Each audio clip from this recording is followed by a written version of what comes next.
Isang maswerteng hapon po mga ka-STL. Narito na po ang resulta ng STL Pampanga para sa araw na to, second draw, November 6, 2024.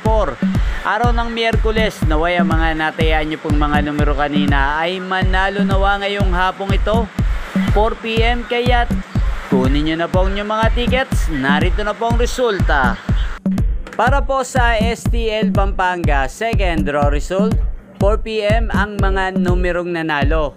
34 at 30 in exact order sa lahat po ng tumaya kanina para sa second draw ng 34 at 30. Congrats po sa inyo, panalo po kayo. Shoutout po natin ngayon si Ate Pipay. Ate Pipay, shoutout po sa iyo. Ayan, sana manalo ka na rin sa STL ngayong araw na to. Napakasipag mong magbenta sa tindahan. Ayan po, napanood nyo po ang resulta ng STL Pampanga sa channel na to, Roderick Hernandez TV. Maraming salamat po sa patuloy nyong panonood at pagsuporta sa aking channel. Huwag pong kalimutang mag-subscribe. Thank you for watching.